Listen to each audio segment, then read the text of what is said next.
नमस्ते बच्चों, आज हम लोग इस वीडियो में कक्षा 8 की अभ्यास सप्ताह ए के प्रश्नों को सॉल्व करेंगे, जो कि कक्षा 8 की इकाई 17 कार्तीय तल से ली गई है। तो बच्चों देर किस बात की, चलते हैं क्लास में और देखते हैं क्या है आज का प्रश्न नंबर 1। यहाँ पर हमारा पहला प्रश्न दिया गया है कि नीचे दिए चित्र को देखकर रिक्त स्थानों में लिखिए। चित्र हमारा यहाँ पर दिया गया है, प्रश्न हमारे इधर हैं और इस चित्र को देखकर यहाँ पे जो रिक्त स्थान है उनको भरना है। तो सबसे पहला हमारा दिया गया है बिंदु एम। बिंदु एम कहाँ पे है, बहुत ध्यान से देखो। बिंदु एम हमारा यहाँ पे है। अब बिंदु एम एक्स अक्ष की डैश डैश दिशा में अंकित है। तो यहाँ पे बिंदु एम ये जो है एक्स अक्ष से किस दिशा में, एक्स अक्ष हमारा ये है, तो यहाँ पे एम के निर्देशांक होंगे एक्स अक्ष पे -2 और वाई अक्ष पे है +3। तो इसका मतलब एक्स अक्ष पे ऋणात्मक दिशा में है ना, तो यहाँ पे हो जाएगा ऋण दिशा।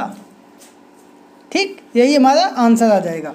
आगे देखो, दूसरा है बिंदु एम से वाई अक्ष पर लंब पाद की मूल बिंदु से दूरी डैश डैश डैश इकाई है।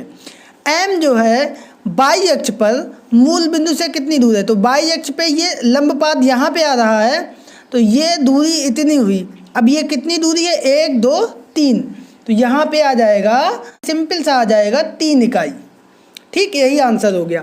आगे है कि बिंदु एन कहाँ पे है, यहाँ पे है।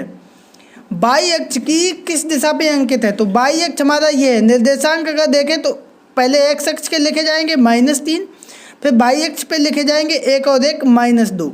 तो यहाँ पे देखेंगे वाई अक्ष में ऋण दिशा में चल रहा है, तो यहाँ पे भी आ जाएगा ऋणात्मक दिशा या ऋण दिशा में। ठीक है, अब बिंदु एन से वाई अक्ष पर लंब पाद, एन वाई अक्ष पे लंब पाद कहाँ पे आ रहा है, यहाँ पे मूल बिंदु से कितनी दूरी है, तो ये मूल बिंदु से इतनी दूरी है, -1 -2, यानी 1 और 1 2 इकाई ऋणात्मक दिशा में है। ठीक है, ये हमारा आंसर आ गया। आगे चौथा है कि बिंदु टी किस चतुर्थांश में, तो यहाँ पे देखो ये हमारा प्रथम चतुर्थांश हुआ करता था। ठीक है, ये हमारा द्वितीय चतुर्थांश हुआ करता था, ये हमारा इधर तृतीय चतुर्थांश हुआ करता था और ये हमारा चतुर्थ चतुर्थांश हुआ करता था। तो यहाँ पे आ जाएगा आंसर हमारा चतुर्थ चतुर्थांश में अंकित है। आंसर आ गया। आगे प्रश्न कह रहा है कि बिंदु टी, ये है बिंदु टी से एक्स अक्ष पर लंब पाद की मूल बिंदु से दूरी। अब बिंदु टी की एक्स अक्ष पर, यानी टी से एक्स अक्ष पे जाए, ये आई। अब ये दूरी मूल बिंदु से कितनी है ये देखनी है। 1 2 3 4, यही हमारा 4 इकाई जो है आंसर आ जाएगा। तो इस प्रकार से हमारा प्रश्न नंबर 1 कंप्लीट होता है। आई होप आप लोग इसको बहुत अच्छे से समझ गए होंगे। अब चलते हैं प्रश्न नंबर 2 पर, और वो हमारा दिया गया है कि निम्नांकित चित्र में अंकित बिंदुओं को देखकर रिक्त स्थानों को भरिए। इधर चित्र बना हुआ है और इससे देखकर इसमें जो रिक्त स्थान है उनको भरना है। तो सबसे पहला है बिंदु P का भुज कितना है और कोटि कितना है। बिंदु P हमारा है ये, तो यहाँ पे बिंदु P के निर्देशांक भुज, यानी पहले भुज लिखते हैं 1 और 1 2, एक्स अक्ष पे है 2 और वाई अक्ष पे 1 2 और 1। पहले वाला हमने बोला था ये क्या होता है, भुज, और दूसरे वाला होता है कोटि। तो यहाँ पे भुज कितना हुआ 2, कोटि कितनी हुई 1। भुज हमारा हुआ 2, कोटि हमारी हुई 1 और निर्देशांक हुए हमारे 2,1। पहले भुज लिखते हैं, बाद में कोटि लिखते हैं। अब दूसरे पे आते हैं, बिंदु Q का भुज और कोटि कितना है और Q के निर्देशांक कितने हैं। तो बिंदु Q हमारा ये है, पहले एक्स अक्ष पे -3 और वाई अक्ष पे 2, वाई अक्ष पे प्लस दिशा में है, तो यहाँ पे हमारा भुज हुआ -3 और कोटि हुआ हमारा 2। लिख देंगे भुज -3 कोटि 2, निर्देशांक हो गए हमारे -3,2। ठीक है, इसी प्रकार से बिंदु R के निर्देशांक, तो R में एक्स अक्ष पे है -5, तो ये -5 और वाई अक्ष पे 1 2 3, ये भी नीचे है -3, तो यहाँ पे भुज हमारा हुआ -5, कोटि हुआ हमारा -3। लिख देंगे -5 भुज, यानी x के निर्देशांक -5, y के निर्देशांक -3 और कुल बिंदु R के निर्देशांक हो जाएंगे -5 और -3। ठीक है। आगे हमारा है बिंदु S का निर्देशांक, S ये है और इसमें x अक्ष पे -3 और y अक्ष पे -2। तो x अक्ष पे है -3 और y अक्ष पे है -2 और निर्देशांक की अगर हम बात करें तो ये हो जाएगा 3, -2, क्योंकि सबसे पहले x अक्ष पे लिखते हैं, बाद में y अक्ष पे लिखते हैं। तो इस प्रकार से हमारा प्रश्न नंबर 2 भी कंप्लीट होता है। आई होप आप लोग समझ गए होंगे। और अब हम लोग चलते हैं अगले प्रश्न यानी प्रश्न नंबर 3 पर। प्रश्न हमने पहले से ही लिख रखा है और वो हमारा है कि निम्नलिखित बिंदु किन चतुर्थांशों में स्थित है। तो यहाँ पे देखो, अभी जब हम ये प्रश्न कर रहे थे तब भी आपने देखा होगा, पहले वीडियो में भी बताया था कि पहले चतुर्थांश में दोनों धनात्मक होते हैं, भुज और कोटि। इसमें भुज ऋणात्मक होता है, कोटि धनात्मक होता है। इसमें दोनों ऋणात्मक होते हैं और भुज धनात्मक और कोटि ऋणात्मक होता है हमारा चतुर्थांश में। तो यही देखेंगे, दोनों ऋणात्मक है पहला, इसका मतलब ये तृतीय चतुर्थांश में होगा। ठीक है, तृतीय चतुर्थांश। अब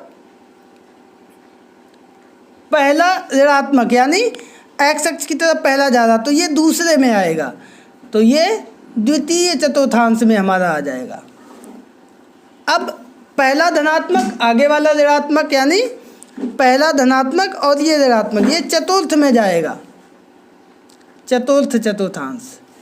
अब दोनों धनात्मक यानी पहले में ही रहेंगे, प्रथम चतुर्थांश। अब आगे -6 और 5, x अक्ष पे -6, y अक्ष पे 5 यानी द्वितीय चतुर्थांश में जाएगा।